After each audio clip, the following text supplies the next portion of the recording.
leading to a $1 million deal being scrapped. But I was the one who got fired. The whole mess started 12 hours ago. My colleague and I had a business meeting scheduled. He arrived at the meeting place just in time, in a terrible mood. Apparently, his girlfriend had caught him cheating and dumped him. I think he was to blame, but he didn't seem to think so, and he badmouthed her all the way to the client's office.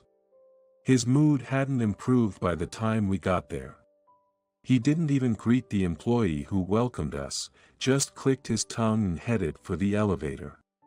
During the meeting, his attitude remained unchanged, and the client's mood soured progressively. Choosing their words carefully, the client tried to warn my colleague. Honestly, I was relieved because I couldn't stand the guy and was glad someone else said something. I thought maybe he would change his attitude if someone in a higher position spoke up. But then the problem erupted. Suddenly, my colleague slammed his hand on the desk and began to berate the client terribly. Naturally, the client was offended and the deal was called off. My colleague didn't even apologize, he just left, so I was the one who had to express a big apology. I kept apologizing. I hoped somehow the deal could be saved, but of course, it was no use. We want his apology, not yours. Please tell your boss there will be no more business with you guys. With those words, the client left the conference room. On the way back, I racked my brain for an explanation to give to our boss. My colleague was a favorite of the president's. Even if I told the truth about the incident, I doubted I'd be believed. I hadn't sorted out my thoughts by the time I got back to the office. As I was about to sit down at my desk, the president blocked my path. And just he said, "You're fired." After the incident, my colleague returned to the office before me. While I was apologizing to the client, he was telling everyone at the office that I was the one who messed up and that's why the deal was off. By the time I got back, everyone had already labeled me the culprit. The president didn't listen to my side of the story. "You're fired. Get out. You're useless," he said, and kicked me in the stomach. The president's harassment was well known, and nobody stepped in to help as I was on the ground in pain. I spent the day being berated by him as I prepared to hand over my duties. I had no energy left to argue my innocence, I just wanted to get out of the office. But just when I thought I was done and could go home, I was given another task and ended up working overtime until late at night. Finally, when my work was done, I headed home on foot, and that's when I noticed an old lady repeatedly checking inside her bag. Maybe she lost her keys. I could have just walked on by, but something made me stop. I bought some bread at the grocery store and sat on a nearby bench. I watched the lady without her noticing. It wasn't just out of concern. I wanted to be thanked. For the past few years, I've worked like a horse at a thankless job. And today, I was discarded. Like it was nothing. I felt incredibly sad, realizing just how easily I could be thrown away. I felt like nobody needed me, but if I helped this old lady, she'd surely thank me. Being thanked meant I was needed by someone. I was a person of worth. With that twisted kind of kindness, I approached the old lady. "Good evening.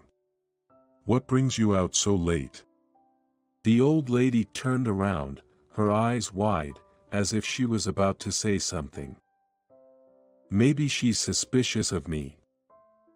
But soon, she smiled and said, "Looks like I've absent-mindedly left my purse behind." She walked a bit and pointed at a food stand. "I wanted to have a hot dog," she said, looking down. Instantly, I imagined that an old lady eating hot dog late at night.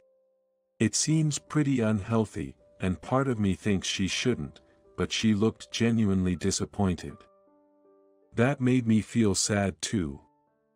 I'll cover it, for you. I pulled out $10 from my wallet. She seemed hesitant to accept it. Please, take it. I insisted, meeting her gaze. Oh, thank you. She said, clutching the $10 bill as if it were very precious. I really wanted it today, thank you. She thanked me repeatedly. I will pay you back. May I have your name? If I give her my name, I might have to see her again. Honestly, I don't really want to make connections with people right now. I nodded slightly and left without giving my name. Right after that, I started a part-time job doing roadwork. It's tough physical labor, but the night shift suits me fine since I prefer not to run into acquaintances. Every day is about learning something from scratch, working, sleeping, and then working again. A month flew by just like that. As usual, I was heading home at dawn when someone suddenly called out to me. I looked up and saw a petite old lady standing there. She looked familiar. You're the hot dog guy, aren't you? She said with a cheerful smile. I'm glad to see you. Well, come over to my house. I'd like to thank you. She said, pulling my hand. She's very conscientious. All this for a hot dog. Maybe she'll treat me to a cup of tea. In situations like this, I'm supposed to refuse at first, but I was so thirsty I accepted her invitation right away. I felt bad entering her house in my sweaty, dirty work clothes, but as long as I don't sit down, I won't dirty her home. I'll just ask for some water and leave. After walking for a while, she stopped and opened a large gate, saying, This is it. We passed through a well-maintained garden into the house. She guided me to the living room and then disappeared into the kitchen saying, I'll bring some tea. It was as I thought, she seemed quite wealthy. A garden that a gardener likely maintained.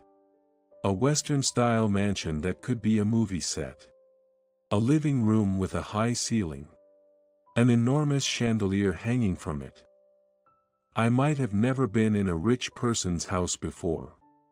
I got a bit excited and wandered around the living room while she was away. The chandelier and furniture looked expensive, but there were no other extravagant decorations in her living room. Instead, there were photos, probably of her husband and children. I wonder if the kids have moved out and she lives here alone. Oh my, did you find something that caught your interest? Engrossed in the family photo, I hadn't noticed that the old lady had come back. When the old lady got to my side, she leaned in to take a look at what I was holding. I hesitated a bit, but then I crouched down and showed her the photo in my hands. It must have been taken when picnicking at a lake shore. Behind the neatly arranged family, like in a group photo, there was a peaceful lake. A child, who seemed to be her grandkid, and the old lady, looking unchanged, were side by side making big smiles. They were surrounded by 3 grown children and their spouses. Everyone was smiling very happily. However, the husband was not in the photo. This is from this year's lake picnic, isn't it? The kids, they suggested we go see the lake after a long time. They were probably concerned about me, staying cooped up at home after my husband passed away. I couldn't find the right words to say. Silence enveloped us. It would be nice if I could say something to lighten the mood in times like these, but that's just not possible for someone as socially awkward as me. It was the old lady who broke the silence. Oh right, this. The old lady took my hand and placed a bill in it. Ah, thank you. It was just $10. What an honest person to give it back. As I accepted the $10, the old lady seemed a bit relieved. Now, let's have some tea. She urged me towards the couch. But I was currently wearing dirty work clothes. I'm sorry, I'm a bit dirty right now. I'd better stand. As I said this, I reached for the teacup, but the old lady stopped me. You can't expect a guest to stand while sitting down, can you? Please have a seat. The refined old lady put on a motherly air of authority and made me sit on the couch. I sank deeply into it. The old lady sat down opposite me. And then she placed a teacup in front of me. I picked up the teacup, which was decorated with fine details, and drank the tea. I didn't know the name of the tea leaves, but the slightly reddish tea was really good. Thanks to you, I got to eat my favorite hot dog. Saying this, the old lady also took a sip of her tea. Honestly, the elegant tea in front of us seemed more fitting for the old lady than hot dog. Yet seeing her head out for a late-night food stand hot dog, it appeared the old lady was quite the hot dog enthusiast. Surprising. By the way, why were you in the park so late at night? Ah. I didn't respond immediately, so the old lady looked at me with a worried expression. Well, actually, I got fired from my job. Upon hearing this, the old lady stood up and sat next to me. Then with her clean hands, she gently touched my dirty work clothes and patted my back. A mistake by a colleague was pinned on me, and they told me to leave that same day. My boss wouldn't listen to my side of the story at all, he just decided I was the culprit. That was bad enough, but there was something else that made my blood boil. A week later, during negotiations with a client, it turned out I was innocent. But there was no apology. It was about a week after I had started a part-time job on a road construction crew. Suddenly, I got a call from the company. Come back tomorrow. I couldn't understand what was being said. I went to apologize to our client, right? They said it wasn't your fault. The termination is canceled, so please come back tomorrow. Oh, and while you're at it, could you drop by the client's president and let him know you're coming back? Otherwise, our reputation will be completely ruined. Ha ha ha. What's so funny? I simply said. I have no intention of returning. And hung up the phone. After that, the phone rang over and over again, but I didn't answer. They fired me for a crime I didn't commit, and not a single word of apology. They want me to come back tomorrow just to save face for the company. How selfish can you get? I raised my voice and then realized. The old lady had done nothing wrong. She was just worried about me and wanted to hear what happened. I'm sorry. I raised my voice all of a sudden. Don't worry about it. You've done nothing wrong. The lady took a sip of her tea that had gone cold and said, There have always been people who do unfair dismissals. I was fired too. It was over 30 years ago. The lady began to speak slowly. Back then, it seemed she worked in a jewelry store. It was an old establishment and apparently did quite well. I was blessed with good colleagues. It was tough, but I enjoyed the work. Remembering the past, the lady chuckled. Then she looked down. One day, there was a fuss because the sales money was short. Of course, I said I didn't know anything about it, but a coworker claimed she saw me take the money. I claimed that it was impossible, but no one would listen. After work, the manager called me in and asked if I would voluntarily resign. One day before the shortfall was discovered, only the lady and that colleague were present. According to the lady, the colleague had a considerable amount of debt. When I suggested reporting it to the police, they begged me not to. Why? There were rumors that the manager and that coworker were dating. The manager chose to protect his guilty lover rather than the innocent lady. They offered me a better-paying job in exchange for taking the blame and resigning. I was so astounded. I just didn't care anymore and agreed. The job she was introduced to afterward was at a company that dealt with the purchasing of jewelry and antiques. It seems that's where she met her husband. They didn't take long to start dating. Our work ethics and how we liked to spend our days off were so similar. It was comfortable being by his side.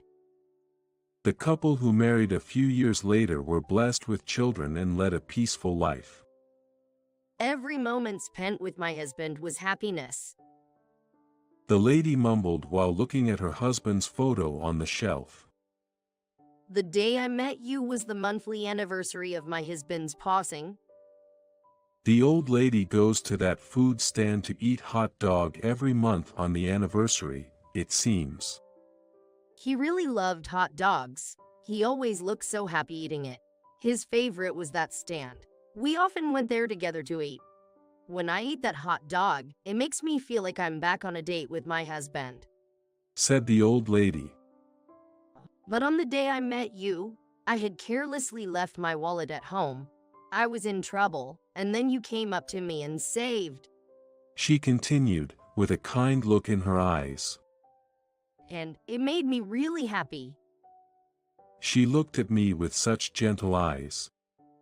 You remind me a lot of my husband when he was younger. I thought maybe he had come to see me. That's why she was so surprised. I was relieved that she hadn't mistaken me for a suspicious person. Meeting you and getting to eat that memorable hot dog made for the best day. Just looking at her face, full of loving kindness, strangely put my heart at ease. I'm sorry. Why are you apologizing? Suddenly, as if remembering something, the old lady started to panic. I'm sorry for being so happy about a day that was probably terrible for you. It's inappropriate of me. Her smile faded. She had her head down with a sad and troubled face. And it started to make me feel sad too. I was actually happy to hear you say that. I told her, wanting to see her warm smile again. True, I was falsely accused and fired, which made it an awful day, full of anger and sadness. But if I could be of help to you, that made it all worthwhile. That night, I hadn't lent her money out of pure goodwill. I was abandoned by my company, unable to gain their trust. I didn't know if I had any value left. Then I saw the old lady in need. Helping a troubled elderly person might make me feel like I had some worth after all. With such a selfish thought, I lent her money. I was only thinking of myself. I thought that by helping someone in need, I could recognize some value in myself. Saying it out loud made me even sadder. I couldn't find the words. The old lady hugged me as I began to cry without a sound. When I was alone, I couldn't shed a tear, but in front of her, they naturally started to fall. I'm sorry for losing it all of a sudden. It's okay. Being able to cry when you need to, even as an adult, is a wonderful trait. After that, I began to visit her house occasionally on my days off. It was very soothing, like a second home. Since reuniting with her, my heart has been much calmer. With a more relaxed heart, I became more productive at work. 3 years later, I became a full-time employee. Since I was working earnestly at a road construction for a part-time job, I was invited to work as a staff member. I was overjoyed. However, there was much more to learn than I expected. Not just the workflow on site, but I also had to get some certifications for the future. It's study, study, study every day. I often come home and go straight to sleep. But even so, I feel that my life is much more fulfilling than before. I'm a very fortunate guy.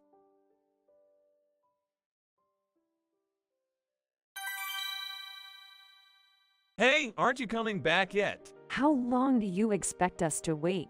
These jeers echo in the pitch-dark hall. I work part-time at a music store. Today, we're hosting a major event, a piano concert. Unfortunately, we're hit by a power outage, leaving us in complete darkness. After 20 minutes of delay, the audience's frustration and anger are palpable. Enough is enough. I'm leaving. Just as some of the weary audience stood up to leave, I say, "I'll go." As a mere part-timer, I head towards the piano. In the darkness, I touch the piano keys. It's hard to see the keys. There's no sheet music. But none of that mattered. I start playing, each note deliberate. This moment would drastically change my life. My name is Nick Johnson, and I'm 29 years old. I'm a piano tuner, well, technically just a part-timer at a music store. Some people find it odd that I chose part-time work at this age. But the store manager, a genuinely understanding person, never pressures me to change my role. One day, the manager introduced me to someone from the company. Our store is expanding soon, and this person, transferred from another store, is here to lead and manage the expansion. Hi, I'm Allison. I'll be your boss, but you all know this place better than me. Teach me the ropes. Allison, who introduced herself at the morning meeting, was stunningly beautiful. She has healthy fair skin and short glossy black hair. Her facial features are well defined, and she looks more like she belongs in magazines or on TV than in a music store. The other staff and part-timers are equally impressed. They can't think of anything other than, she is beautiful, and were left speechless by her beauty. Nick, can I have a word? The workday begins, and while I'm checking the pianos, the manager calls me over. With Allison by his side. She's meeting everyone individually. This is Nick Johnson, our part-timer. He's a piano tuner, skilled but a bit aloof. The manager shrugs, and I can't help but protest. I'm polite to the customers. I know. It's not that. It's about being more approachable. He doesn't open up easily. I feel more irritated, being described like a wary animal. I thought I was open with you. I wish you'd share more of yourself with others, not just me. Right. So, Allison, if there's anything about pianos, Nick's the guy to ask. He's a skilled technician, despite being a part-timer. I wish he wouldn't raise expectations too high. Disappointing people hurts, but I can't say that out loud, so I just nod ambiguously to get through the situation. Nick, can we talk about your shift for the day after tomorrow? The next day, Allison approached me right after the morning meeting. Yes, what about it? It's about where you'll be working the day after tomorrow. Helping at another store. No, I want you to come to a concert with me. She hands me a flyer for a concert in a neighboring city's concert hall. The performer is well known to anyone who's played the piano. I've been to his concerts a few times. For work. We need to tune the piano before the rehearsal. Our company has a contract with him. I see. But why me? Aren't you a tuner too, Allison? Yes. But James spoke highly of you. I thought it'd be good for you to gain some professional experience. James is our manager's name. Experience. I have no plans to get promoted. But I am still an employee of this company. As a part of the company, I should follow the policy to gain experience. Plus, I have no reason to refuse. I'm not thrilled about going to the concert hall, but if it's for work, I'll do it. I nod, hiding my reluctance. On the day of the event, I followed Allison across the hall where staff was busy with preparations, and onto the stage. Mr. Stevens, it's been a while. I'm Allison from Cherry Music. Hey Allison, thanks for coming today. They greeted each other, Allison and the concert's main pianist, John Stevens. They seemed to know each other. Allison started working right away, while Mr. Stevens looked troubled. Listen Allison, this piano's been moody lately. Maybe it's nervous about the new venue, but the sound's just off. Indeed, as he caressed the grand piano, its tone was peculiar. Though the keys themselves were fine. But each note seemed to flutter unpredictably, like butterflies in the wild. Why would Mr. Stevens' piano, usually so well maintained, behave like this? Allison, frowning, was fully immersed in her work. How's this? Wiping sweat, Allison stepped back from the piano. Mr. Stevens laid his hands on the keys. He began to play his favorite piece, but just 3 bars in, he stopped. No, this isn't right. He sounded frustrated. Allison looked disappointed.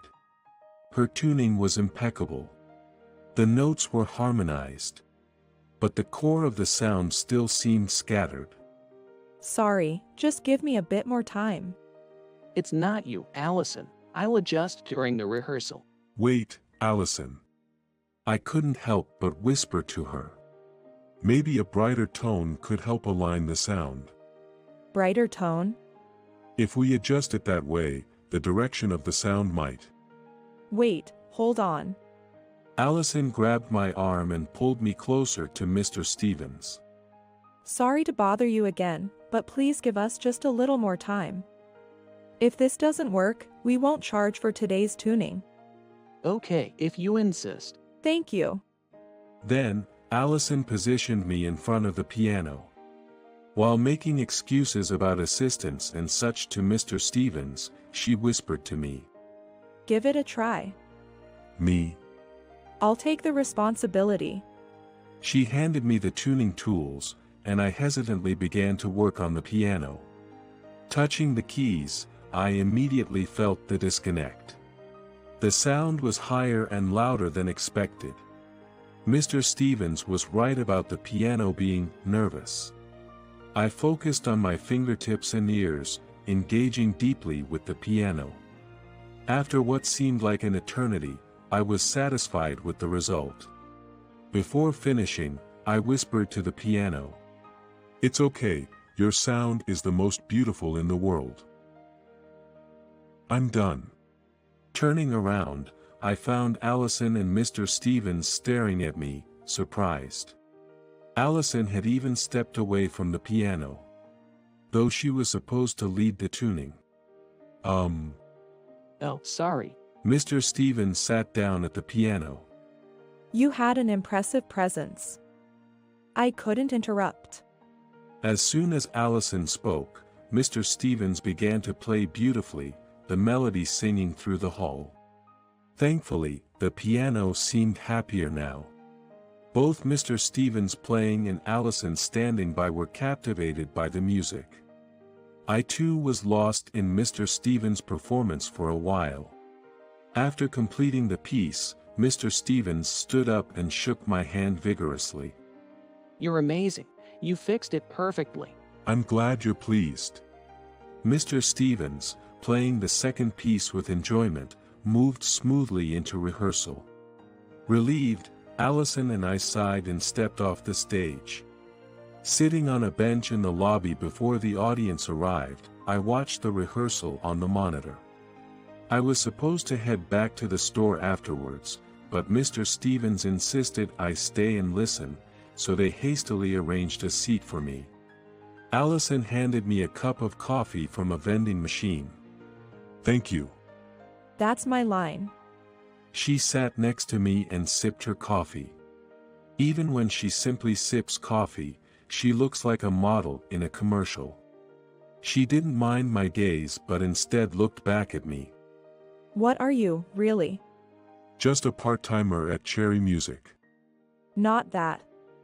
You know what I mean. She gestured towards the piano on the monitor. Nick, your tuning skills are extraordinary. Hard to believe you're just a store part-timer. It was just good chemistry with that piano. Come on. Nick, is that you? A voice from behind startled me.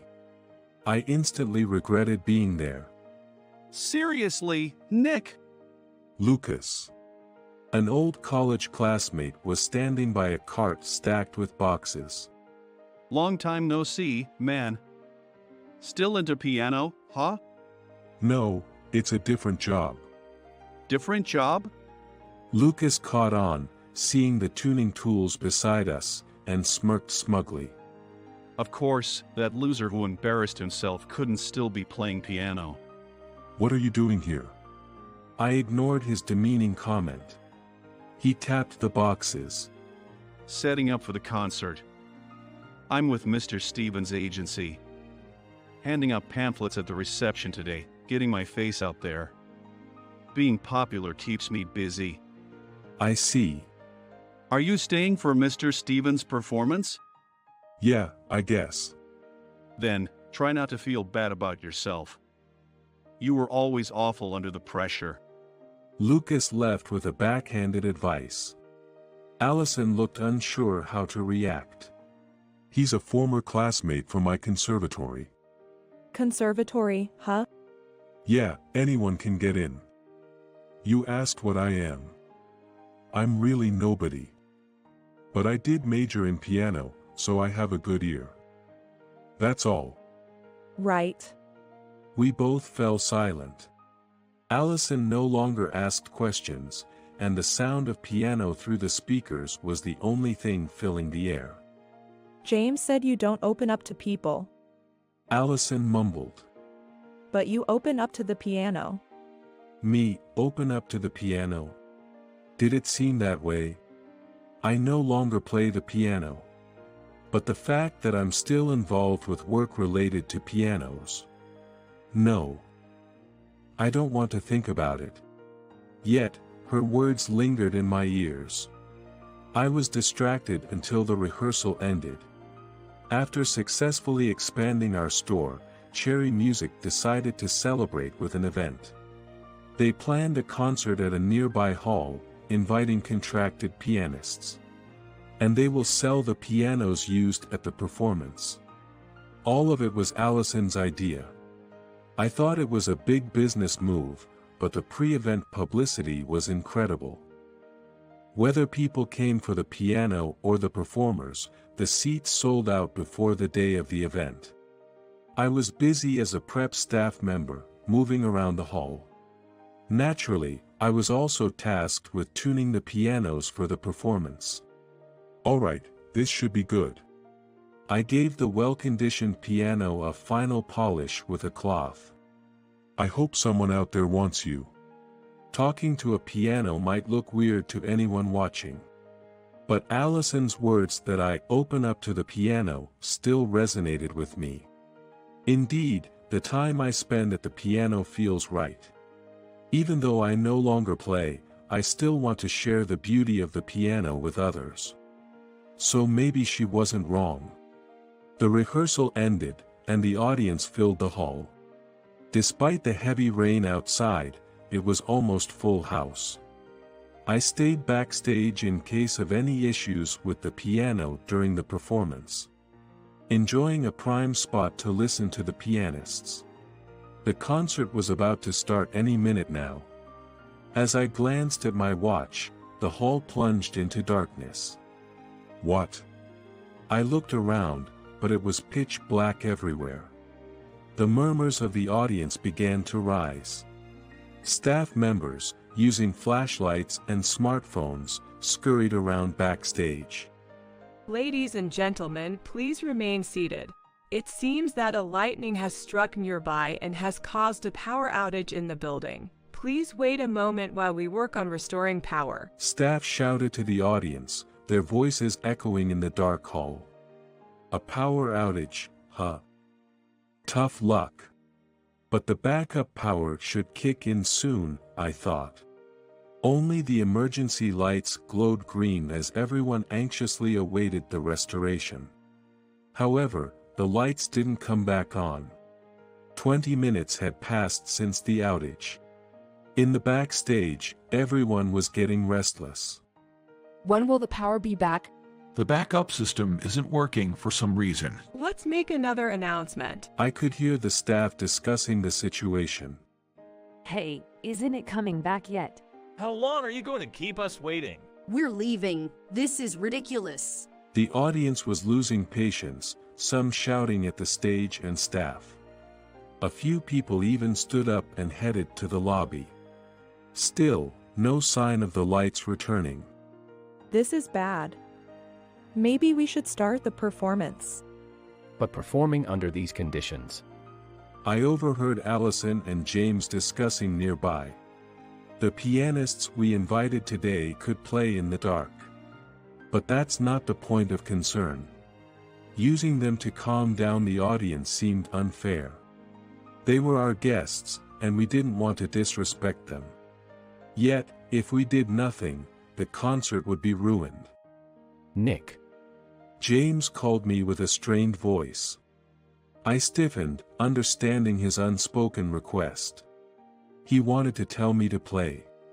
You can't be serious, I haven't played in years. You've been listening, though. That's different. James knew why I had stopped playing the piano. He had never pushed me to return, so why now, in this situation? You love the piano, and there's no way you can't play. I believed that one day you'd be back on stage, so I never said anything until today. But why now, in this situation of all times? I saw it as an opportunity. Opportunity? The stage is pitch dark right now, nobody knows it's you, and they won't even suspect. With the power outage, no one's expecting a perfect performance. Even a child playing would satisfy them. That's... James was trying to lower the bar to help me muster up the courage.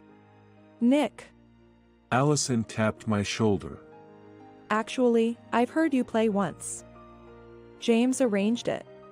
What? Just once. When you were in high school, at a competition. You heard that performance. I love that piece. Would you play it for me? Her casual tone nudged me forward. Jeers from the audience were drowned out by Allison's encouraging words. You put a great spin on the opening part, right? I really liked that. That was a childish arrangement. Was it? I was captivated. She sat down at the piano and opened the piano lid. It seems like she is going to listen to my performance next to me. Right, I was playing for Allison. Forget the crowd, it's just us in this space. My fingers began to move naturally. Suddenly, all sounds but the piano faded away. No audience. Just me and Allison. A familiar classic, played countless times. Even after years of not playing, my fingers, arms, and feet remembered. I played my favorite phrases. The arrangement Allison liked. Some parts were challenging, but beautiful. The music flowed, bringing back fond memories. Despite the break, the piano filled in where I faltered. Thank you, you're a wonderful piano. Just a little longer, stay with me. I let go and drifted in the sea of sound. Such a pleasant feeling. I wished to linger longer. Reluctantly, I played the last phrase. As my hands left the keys, a blinding light engulfed me. I squinted, and then slowly opened my eyes. Then, a thunderous applause filled the space. Looking up, I saw many people in the audience, standing and clapping, some whistling. What's going on? Was this applause for me? What had I just done? Right, there was a power outage, and I was playing the piano. And now the lights were back on. Oh no. I hurriedly stood up and ran off stage. But then I stopped. Nick. James and Allison, concerned, were following me. I turned to face the audience, gave a bow, and then finally left the stage. Thank you for today. After my performance, the concert resumed as planned. I was in a daze until the cleanup was done and James and Allison brought me back to reality. In the calm of the dressing room, I sipped water, quenching my parched throat. The concert was incredible, you know? There were so many inquiries about who the pianist was playing in the dark. But I kept your identity a secret. Should I have told them?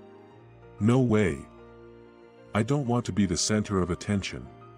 I understand you feel that way. But still, your performance today was truly wonderful. It was thanks to you, Allison. Because you were there listening, I could play.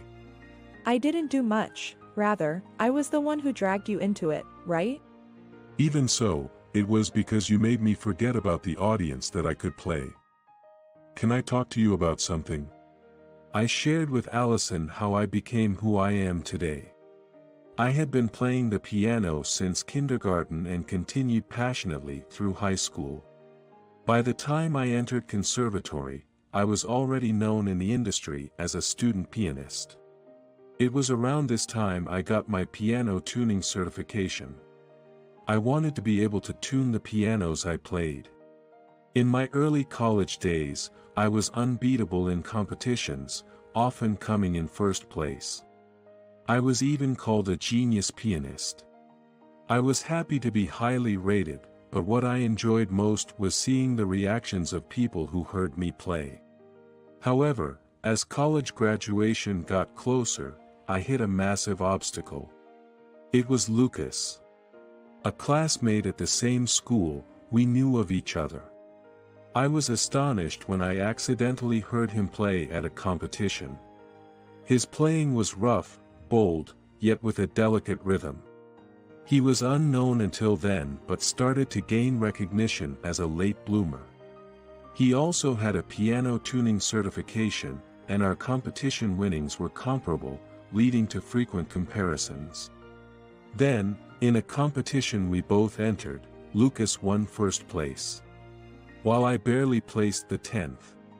It was the first time we competed together, and I was clearly shown the difference in our abilities. I became anxious, worried about being outdone by him, and started to focus more on rankings than the joy of playing. In college, competition results quickly became everyone's knowledge. It was impossible not to care. Without the joy of playing, my piano playing wasn't well received anymore. I became scared to perform in public. Even if I played well in practice, it turned terrible in front of an audience. I made unbelievable mistakes, and once, I was heckled during a performance. From then on, performing in public became a trauma for me, and I became averse to being the focus of attention. Understandably, my reputation plummeted. People I thought were friends began to treat me coldly. It seemed my connections were based on my fame. I knew not everyone was like that, but it was hard to tell who genuinely cared. Even those who were nice to me on the surface might despise me, and I became paranoid. As a result, I became fearful of close relationships and kept others at a distance. I see. I'm sorry to have made you share such a painful story. Allison looked sad after hearing my story. No, I'm sorry for burdening you with my life story. Why apologize? I'm glad you shared it with me. It shows you're opening up, right? That's. She was right, talking about my trauma meant I wanted her to know. And I didn't mind her knowing. Especially since she helped me play the piano again. Being able to play earlier was because you didn't know how others were viewing you, right? It's a matter of mindset, and whether you can play in the future is a battle with yourself. A battle with myself. Yes, because you said the audience's reaction was your greatest joy, right? Then, you can't ignore their presence. Her words made me realize something. Indeed, I was afraid of the audience's eyes, but what I really sought was their reaction. So, the one I should be fighting isn't the heckling audience, but myself. I have a suggestion. Allison said, showing me a video on her smartphone. The screen was dark, obviously the recording was of my recent performance. Today's concert was open to recording, right? Mr. Stevens was there, and he recorded this. If you're okay with it, he wants to post it on social media. What's the purpose? I wonder if there is any demand for an unknown pianist, let alone a performance in the dark. Obviously, to let many people hear your wonderful performance. Of course, we won't mention your name or show your face. I want you to see the reactions of people who listen to it, to see how much your playing can move them. Do you think that will work? Yes. I guarantee it. True to her word, the video went viral. The post, titled, "A Miracle Performance in the Dark Amidst a Mishap," gathered numerous praising comments. Convinced now? Your piano playing can bring joy to people. Allison showed me the comments as if they were her own achievement. There was even talk of an interview about the video, and I reluctantly agreed. Every time I remembered that day, I felt the urge to play the piano again.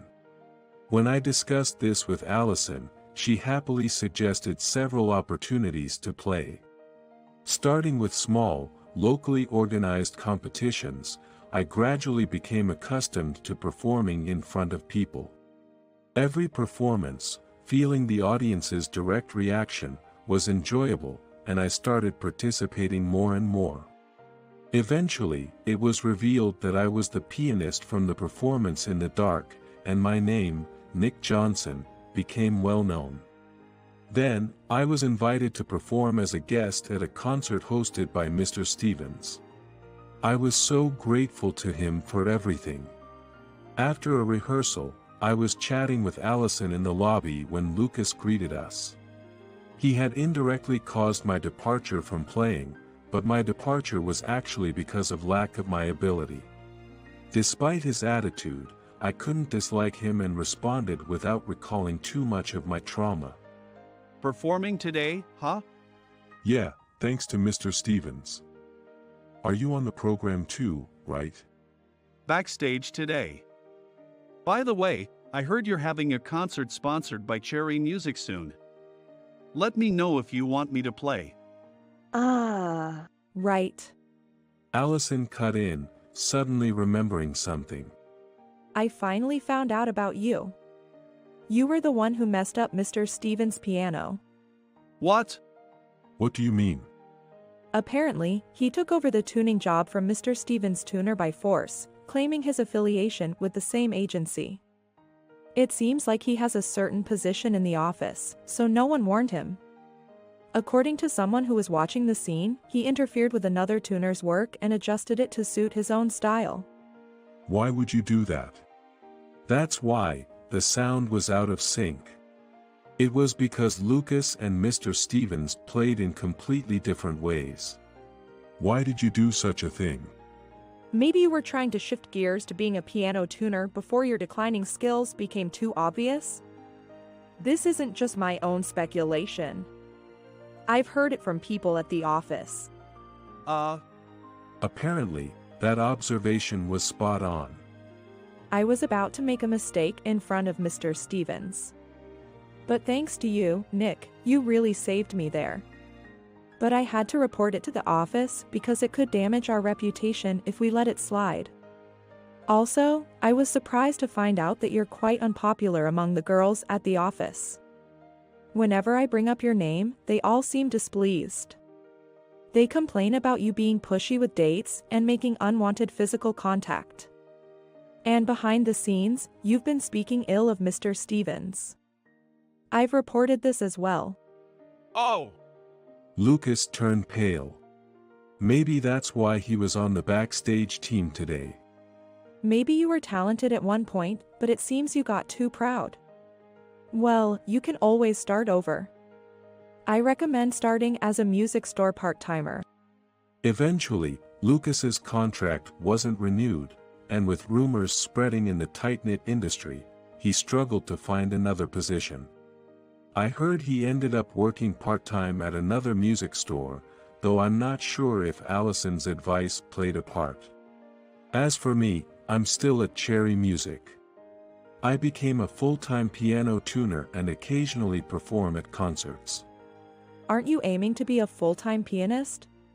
Allison asked, concerned. Part of me plays for you. I don't plan on leaving Cherry Music. Seeing her blush at my response, I realized what I had implied. No, that's not it. Of course, I want others to hear me too, but having you, who helped me overcome my trauma, that makes me happy. My words sounded like a love confession, and I ended up asking her out.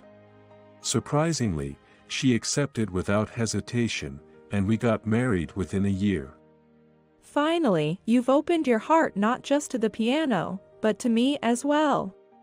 Looking at her with a happy smile, I truly understood that the piano isn't just a means of competition but something that brings joy to people. It took me a while to realize something so obvious, but from now on, I want to cherish both my feelings and the piano.